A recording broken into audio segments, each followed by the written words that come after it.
Hello, my dear students. Again, very welcome to our online Pathshala, and we are starting new concept is the second order polynomial. अभी last lecture में हमने देखा अगर direct relation है y is directly proportional to x, अगर y x के directly proportional है तो ग्राफ जो बनेगा वो स्ट्रेट लाइन बनेगा। और स्ट्रेट लाइन के हमने सारे कॉन्सेप्ट देखे, किस तरीके से हम अलग अलग फॉर्म में स्ट्रेट लाइन को प्लॉट कर सकते हैं, समझ सकते हैं। अगर हमारे पास अलग अलग इन्फॉर्मेशन गिवन है तो स्ट्रेट लाइन हम किस तरीके से प्लॉट कर सकते हैं, सारे कॉन्सेप्ट हमने देखे। Point form straight line, slope form of straight line, intercept form of straight line. Okay, जो बेसिक कॉन्सेप्ट है वो सारे हमने देख लिए। स्ट्रेट लाइन का इंपॉर्टेंस फिजिक्स में बहुत ज़्यादा है। बहुत सारे पैरामीटर डायरेक्टली प्रोपोर्शनल होते हैं, जैसे इलेक्ट्रिक फील्ड डिस्टेंस के डायरेक्टली प्रोपोर्शनल हो सकती है, तो उस केस में जो ग्राफ बनेगा वो स्ट्रेट लाइन बनेगा। तो यहाँ पर स्ट्रेट लाइन के कॉन्सेप्ट समझना बहुत ज़्यादा जरूरी थे। ओके, अब हम जो कॉन्सेप्ट देख रहे हैं, हम बात कर रहे हैं क्वाड्रेटिक इक्वेशन की, हम बात कर रहे हैं सेकेंड डिग्री पॉलिनोमियल की। ओके, उन सबको समझने से पहले हम बात करेंगे कोनिक सेक्शन की। कोनिक सेक्शन मैथमेटिक्स का एक बहुत इंपॉर्टेंट पार्ट है। अलग अलग टाइप के ग्राफ बन सकते हैं, पैराबोला बन सकता है, इलिप्टिकल ग्राफ बन सकता है, सर्कल बन सकता है, हाइपरबोला बन सकता है। ओके, तो उनको किस तरीके से हम समझेंगे, ये सारे कॉन्सेप्ट आज हम देखने वाले हैं। तो हम स्टार्ट करते हैं विथ कोनिक सेक्शन। ओके, तो फर्स्ट हम बात कर रहे हैं, फर्स्ट अगर हम कोनिक सेक्शन की बात करें, हम बात कर रहे हैं कोनिक सेक्शन।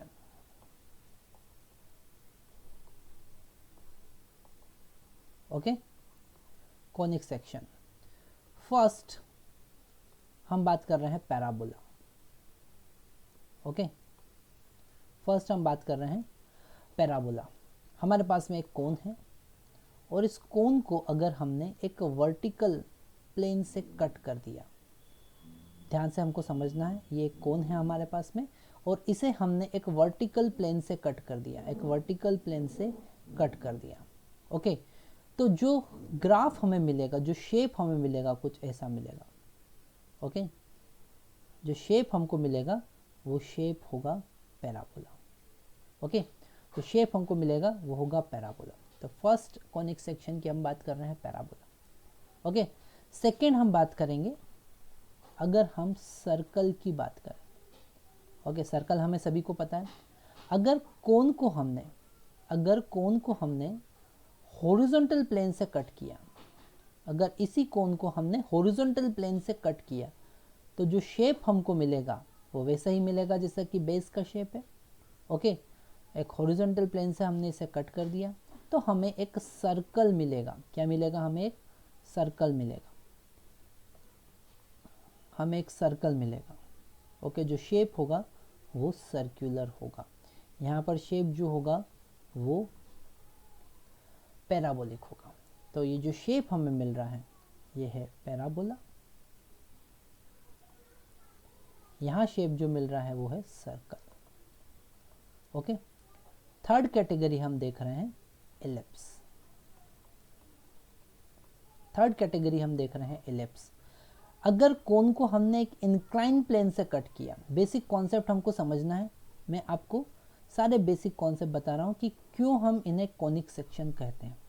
अगर कोन को हमने एक इंक्लाइन प्लेन से कट किया, ये एक इंक्लाइन प्लेन है, इसे हमने इंक्लाइन प्लेन से कट किया, तो जो शेप मिलेगा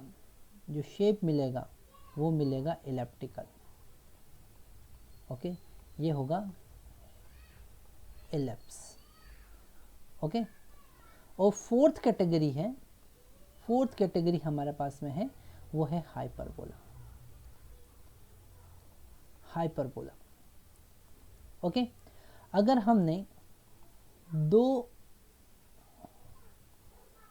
कोन को, एक वर्टिकली अपवर्ड और दूसरा वर्टिकली डाउनवर्ड, ओके, जिनके जो वर्टेक्स है या अपेक्स है वो कॉमन, वर्टिकल प्लेन से कट किया, एक वर्टिकल प्लेन लिया, एक कट किया, इसे कट किया, तो जो शेप हमको मिलेगा, मतलब कि पैराबोला जैसे ही शेप मिलना है, पर यहाँ पर दो इमेज रिफ्लेक्शन मिलेंगे हमको। ओके, ये होगा हाइपरबोला। इस तरीके से बनेगा हाइपरबोला। ओके, तो ये सारे केसेस हमने देखे, पैराबोला की बात किया, सर्कल की बात किया, एलिप्स की बात किया, हाइपरबोला की बात किया। अब हम बात करते हैं इनकी इक्वेशन की। ओके, अब हम बात करेंगे इनकी इक्वेशन की। तो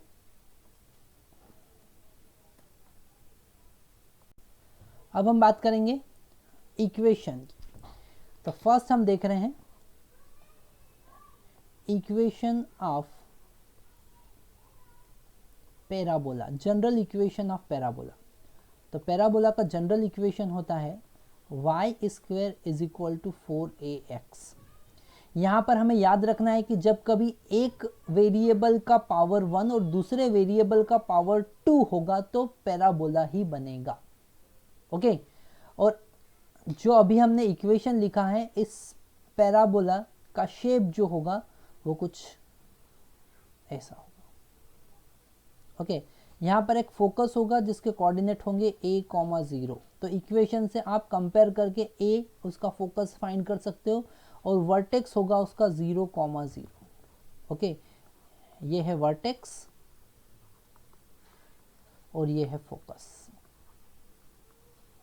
okay, so you can find vertex and focus by equation of parabola. Okay, ये जनरल इक्वेशन है, इसका शेप कुछ इस तरीके से बनेगा। यहाँ पर y एक्सिस है और ये x एक्सिस है। ये सिंपल कॉन्सेप्ट हमने देखा। ओके, अगर हम x और y को इंटरचेंज कर लेते हैं तो ये फर्स्ट फॉर्म हमने देखा जिसे हम a लिख देते हैं, फॉर्म a। सेकेंड फॉर्म हम देख रहे हैं, अगर हमने x और y को इंटरचेंज कर दिया तो लिखा x square is equal to 4ay। तो पूरा ग्राफ 90 डिग्री रोटेट होगा, पूरा ग्राफ 90 डिग्री रोटेट हो जाएगा। तो ग्राफ कैसा बनेगा जरा देखते हैं। ग्राफ बनेगा कुछ ऐसा। ओके, ग्राफ कुछ ऐसा बनेगा। क्वाड्रेटिक इक्वेशन यहाँ पर हमें मिल रहा है y x एक्सिस, और यहाँ पर वर्टेक्स तो वही 0,0 पर होगा, पर अब फोकस जो है वो 0,a पर हो जाएगा। तो अगर आप x और y को इंटरचेंज करते हो तो ग्राफ में किस तरीके से चेंजेस आते हैं वो हमको समझना है। थर्ड फॉर्म, सीम फॉर्म हम देख रहे हैं। अगर हमने कोफिशिएंट a को नेगेटिव कर दिया, मतलब लिखा y square is equal to -4ax। आप देख रहे हैं पैराबोला की सारी इक्वेशन में, पैराबोला की सारी इक्वेशन में एक वेरिएबल का पावर 1 है और दूसरे वेरिएबल का पावर 2 है। जब कभी आपको इस तरीके का कॉम्बिनेशन मिलता है तो हम कहेंगे वो पैराबोला है, और पैराबोला का शेप हमको पता चल रहा है। ओके, अगर हमने x के कोफिशिएंट को, यहाँ पर x के कोफिशिएंट को नेगेटिव कर दिया, ओके, तो जो ग्राफ बनेगा वो अपोजिट हो जाएगा। इसे हम दूसरे कलर, वाइट कलर से ले लेते हैं। ग्राफ जो होगा वो ऐसा अपोजिट हो जाएगा। तो वर्टेक्स तो 0,0 ही रहेगा, पर जो फोकस है वो हो जाएगा -a,0 पर। तो अगर हम माइनस का मल्टीप्लाई कर रहे हैं, मतलब एक कोफिशिएंट को अगर नेगेटिव कर रहे हैं तो क्या चेंजेस आना है वो आपको समझ में आ रहा है।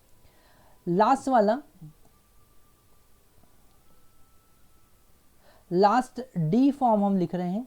अगर हमने ये जो X square is equal to 4ay में a के कोफिशिएंट को नेगेटिव किया तो क्या चेंजेस आना है हमको समझ में आ रहा है कि जैसा ये अपोजिट हुआ है सेम एज इट इज ये ग्राफ भी अपोजिट हो जाएगा।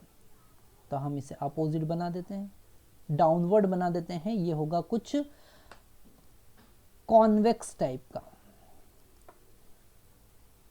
Like that. और जो फोकस होगा वो हो जाएगा 0,-a। तो यहाँ पर हमने पैराबोला की इक्वेशंस देखी, और पैराबोला की इक्वेशन के साथ पैराबोला में क्या चेंजेस आ रहे हैं वो हमको समझ में आ रहा है। ओके, नेक्स्ट हम बात कर रहे हैं इसी पैराबोला में अगर हम ओरिजिन शिफ्ट कर देते हैं तो नेक्स्ट हम बात कर रहे हैं शिफ्टिंग ऑफ ओरिजिन। नेक्स्ट हम बात कर रहे हैं shifting of origin. Shifting of origin मतलब आपने पैराबोला का वर्टेक्स शिफ्ट कर दिया। ओके, तो क्या चेंजेस आना है जरा देखना है हमको। यहाँ पर वर्टेक्स हमने अल्फा कॉमा बीटा कर दिया। ओके, तो अब पैराबोला को जो एक्सिस होगा वो चेंज हुआ। ओके, और यहाँ पर अगर हम ग्राफ प्लॉट करेंगे तो ग्राफ कुछ ऐसा मिलेगा। तो यहाँ इक्वेशन में क्या चेंजेस आना है, हम y को रिप्लेस करेंगे y माइनस बीटा, तो y minus beta whole square, और x को रिप्लेस करेंगे x माइनस अल्फा। तो क्या चेंजेस आना है इक्वेशन में हमको समझ में आना है, मतलब कि अगर हमने वर्टेक्स को शिफ्ट किया तो 0,0 से हमने अल्फा कॉमा बीटा पे शिफ्ट कर दिया, तो क्या चेंजेस आना। इसी तरीके से हम चारों दूसरे फॉर्म भी देख सकते हैं। ओके, तो हमने सारे इक्वेशन, सारे कॉन्सेप्ट देखे पैराबोला के। कुछ कॉन्सेप्ट हमको याद रखना है, जब कभी हम कॉनिक सेक्शन की बात करेंगे तो एक नया पैरामीटर हमको मिलता है, वो है एक्सेंट्रिसिटी। ओके, वो है एक्सेंट्रिसिटी जिसकी हम आगे बात करने वाले हैं। नेक्स्ट हम बात कर रहे हैं सेकंड कैटेगरी, कॉनिक सेक्शन का second category circle. Okay, conic section का सेकंड कैटेगरी सर्कल। हमारे पास एक्स एक्सिस है, वाई एक्सिस है। ओके, और एक सर्कल हमको प्लॉट करना है जिसका सेंटर ओरिजिन है 0,0 और जिसका रेडियस है r। ऐसा सर्कल हमको प्लॉट करना है। ये सर्कल हमने प्लॉट किया। ओके, सर्कल हमने प्लॉट किया।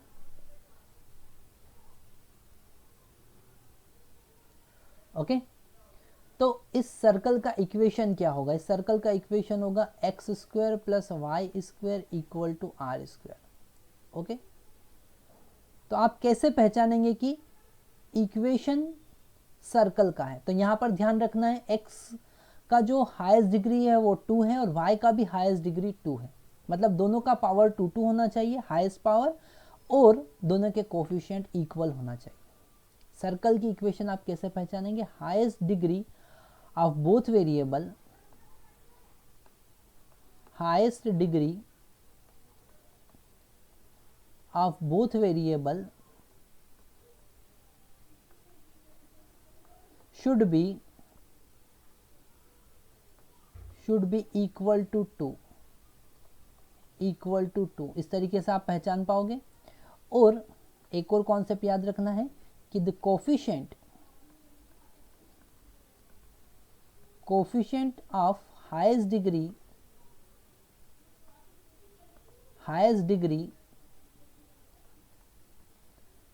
ऑफ टू वेरिएबल्स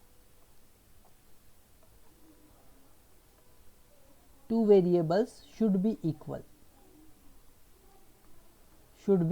equal, दोनों का हाईएस्ट डिग्री का, जैसे यहाँ पर 1 1 है तो इक्वल होना चाहिए, तो वो सर्कल बनेगा। यहाँ पर हमने ऐसा सर्कल बनाया जिसका सेंटर जो है वो ओरिजिन है, centre at origin, and radius is equal to R. Okay, फिर अगर हमने शिफ्टिंग ऑफ ओरिजिन किया, ओके, मतलब सेंटर शिफ्ट कर दिया, इसका सेकंड कॉन्सेप्ट हम देख रहे हैं, when centre is at alpha comma beta. Okay, centre अगर अल्फा कॉमा बीटा पर है तो इक्वेशन हो जाएगा x minus alpha whole square plus Y minus beta whole square equal to R square. Equation में क्या चेंज आया और सर्कल कैसा बनेगा, यहाँ पर हम प्लॉट कर लेते हैं। ओके, सर्कल अब सेंटर जो है वो अल्फा कॉमा बीटा पर हो गया। ओके, सेंटर जो है वो अल्फा कॉमा बीटा पर हो गया, और सर्कल जो बनेगा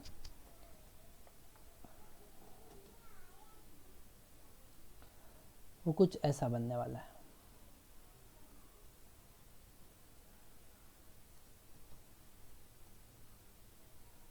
वाइट कलर से बना लेते हैं हम।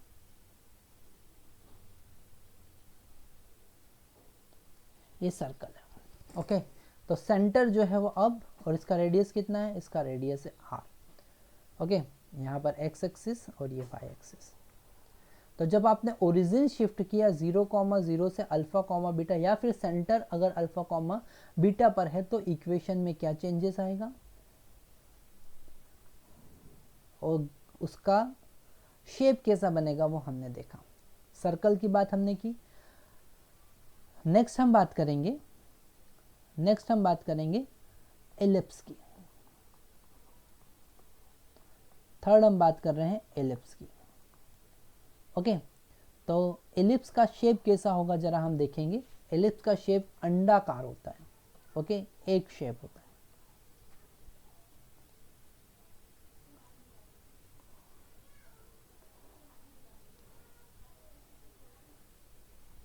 ओके, शेप कैसा होगा,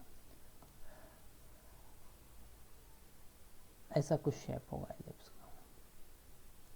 ओके, यहाँ पर दो वर्टेक्स होंगे, एक होगा a,0 पर और दूसरा होगा -a,0 पर। ओके, और इस पॉइंट के कोऑर्डिनेट होंगे 0, b और यहाँ पर होगा 0, -b। ओके, ये y एक्सिस हमारे पास में और ये x एक्सिस। इस टाइप के एलिप्स के दो फोकस होंगे।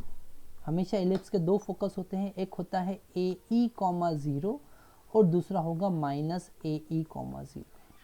ये फोकस नंबर 1, ये फोकस नंबर 2, दो फोकस यहाँ पर होंगे। और इस एलिप्स का इक्वेशन होगा x² / a² + y² / b² = 1। Okay, तो हम पहचानेंगे कैसे कि ये एलिप्स बनाएगा। तो यहाँ पर हाईएस्ट डिग्री दोनों वेरिएबल का 2 होगा और दोनों के कोफिशिएंट डिफरेंट होंगे, तो वो एलिप्स बनाएगा। सर्कल में दोनों का हाईएस्ट डिग्री 2 था और दोनों के कोफिशिएंट इक्वल थे, पर यहाँ पर दोनों के कोफिशिएंट सेम नहीं होंगे, इक्वल नहीं होंगे, अलग अलग होंगे। तो हम लिख सकते हैं how we can find equation of ellipse if highest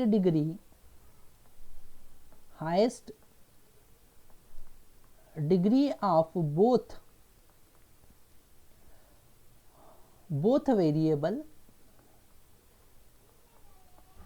is equal to 2 and coefficient of both highest degree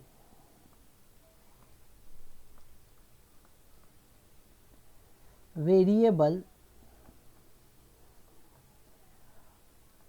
are different।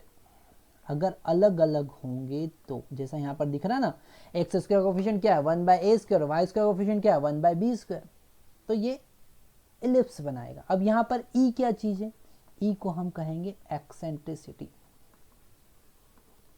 e को हम कहेंगे एक्सेंट्रिसिटी। ओके, इस एक्सेंट्रिसिटी की हेल्प से अगर हमें एक्सेंट्रिसिटी पता है तो हम पता कर सकते हैं कि एलिप्स है कि सर्कल है कि हाइपरबोला है कि पैराबोला है। आपको याद रखना है कि एलिप्स का एक्सेंट्रिसिटी हमेशा 1 से कम होता है। एलिप्स का एक्सेंट्रिसिटी हमेशा 1 से कम होता है। ओके, एक पैरामीटर है जिसकी हेल्प से हम पता कर लेंगे कि एलिप्स है, सर्कल है, पैराबोला है कि हाइपरबोला है। ओके, अगर हम पैराबोला की बात करेंगे, तो पैराबोला का जो एक्सेंट्रिसिटी होता है, मैं यहाँ पर लिख देता हूँ, eccentricity of parabola is equal to 1। Eccentricity of parabola E equal to 1। ये याद रखना है हमको। ये छोटी छोटी बातें मैं आपको अलग से बता रहा हूँ क्योंकि यहाँ पर मैथ्स वाले स्टूडेंट तो मैथमेटिक्स में ये सारी चीज़ें देखेंगे ही सही, पर बायोलॉजी वाले स्टूडेंट को ये सारी चीज़ें याद रखना है।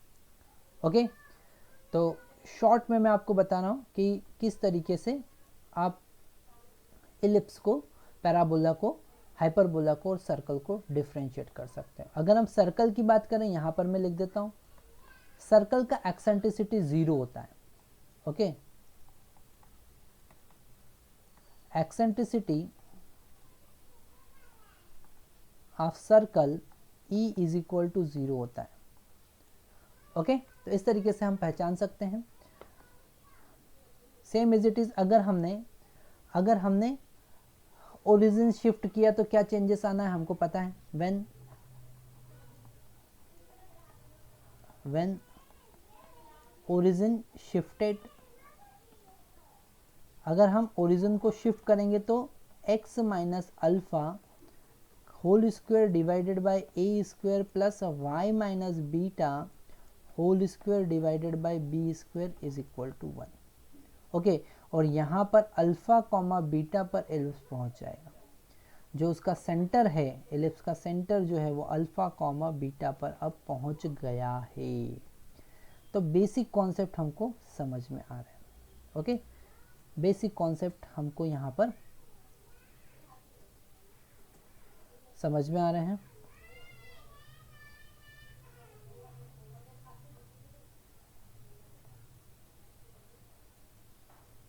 ये एलिप्स अगर हम यहाँ बनाएंगे तो एलिप्स कुछ ऐसा बनेगा, जिसका सेंटर अल्फा कॉमा बीटा पर शिफ्ट हो गया। ये वाई एक्सिस था और ये एक्स एक्सिस। छोटे छोटे कॉन्सेप्ट हम समझ रहे हैं। फोर्थ हम बात कर रहे हैं, नेक्स्ट हम बात कर रहे हैं हाइपरबोला का।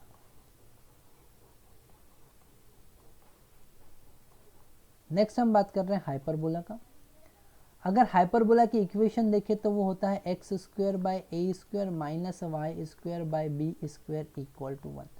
फिर वही बात हो गई, आप कैसे पहचानेंगे इक्वेशन से। तो यहाँ पर हमको समझ में आ रहा है कि अगर यहाँ पर दोनों का हाईएस्ट डिग्री जो है, दोनों वेरिएबल का हाईएस्ट डिग्री 2 है और दोनों के कोफिशिएंट डिफरेंट भी है और अपोजिट भी है, साइन अपोजिट है, तो वो हाइपरबोला बनेगा।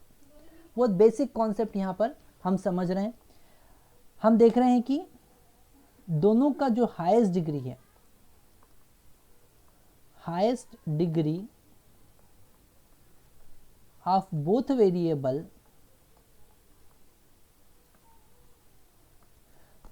should be 2 and coefficient should be unequal and opposite in sign। ये ध्यान रखना, नहीं तो इलिप्स बन जाएगा वो, opposite in sign। ओके, उनके साइन क्या होंगे, अपोजिट होंगे।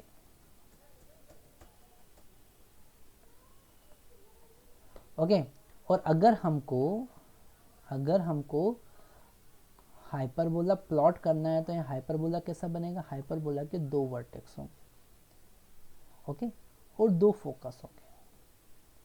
तो वर्टेक्स होगा, एक वर्टेक्स होगा a,0 पर, दूसरा वर्टेक्स होगा -a,0 पर। ओके, और हाइपरबोला बनेगा कैसा, कुछ ऐसा, y एक्सिस के अबाउट वो सिमेट्रिकल होगा। उसका फोकस होगा एक ae,0 पर और दूसरा होगा -ae,0 पर। और अगर मैं कहूं कि e क्या चीज है, तो एक्सेंट्रिसिटी ऑफ हाइपरबोला। और यहां पर e का वैल्यू ग्रेटर देन 1 होता है फॉर हाइपरबोला, e का वैल्यू 1। ओके, इसमें भी हम ओरिजिन शिफ्टिंग की बात कर सकते हैं, जो आप इजीली समझ सकते हैं अब। ओके, इसमें एक स्पेशल कैटेगरी हम देखेंगे, रेक्टेंगुलर हाइपरबोला। बहुत इंपॉर्टेंट है, फिजिक्स में बहुत ज़्यादा यूज होने वाला है। Rectangular hyperbola. Okay, rectangular hyperbola.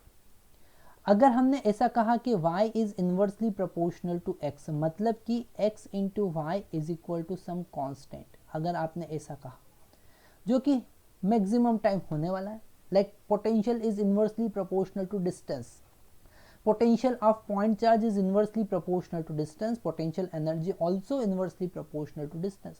तो ग्राफ कैसा बनना है, रेक्टेंगुलर हाइपरबोलर, कैसा ग्राफ का शेप होगा जरा ध्यान से देख लीजिए आप। ठीक है, ग्राफ का शेप कुछ ऐसा होगा।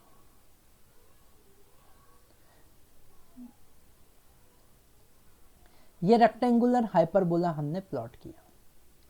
और आपको एक बात ध्यान रखना है कि इस रेक्टेंगुलर हाइपरबोला का एक्सेंट्रिसिटी √2 होता है। एक्सेंट्रिसिटी ऑफ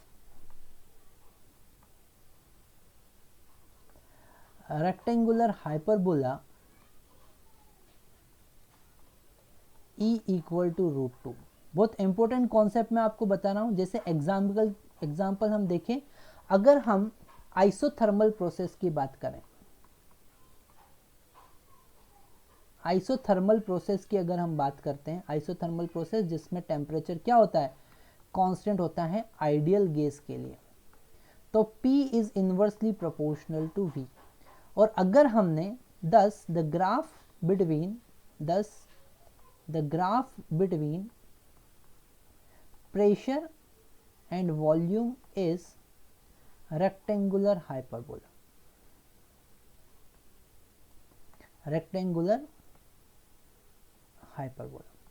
ये कॉन्सेप्ट हमको समझना है। अगर हमने y एक्सिस पे प्रेशर ले लिया और x एक्सिस पे वॉल्यूम ले लिया तो उसका ग्राफ कैसा बनेगा, यहाँ पर हमने प्रेशर ले लिया और यहाँ पर वॉल्यूम ले लिया। When temperature constant, when temperature remain constant, then graph will be rectangular hyperbola, graph will be rectangular hyperbola, like that. ये सारे कॉन्सेप्ट हमको वन बाय वन समझना है। यहाँ पर हमने सारे कोनिक सेक्शन देखे। रेक्टेंगुलर हाइपरबोला का एक्सेंट्रिसिटी √2 होता है। ओके, ये स्पेशल टाइप का हाइपरबोला है जो हमको समझना है। ओके, नेक्स्ट लेक्चर में हम बात करेंगे ट्रिग्नोमेट्रिक फंक्शन की। ओके, नेक्स्ट लेक्चर में हम ट्रिग्नोमेट्रिक फंक्शन की बात करेंगे। अभी यहाँ पर हम लेक्चर एंड करते हैं। Okay, bye bye, have a nice day, thank you very much.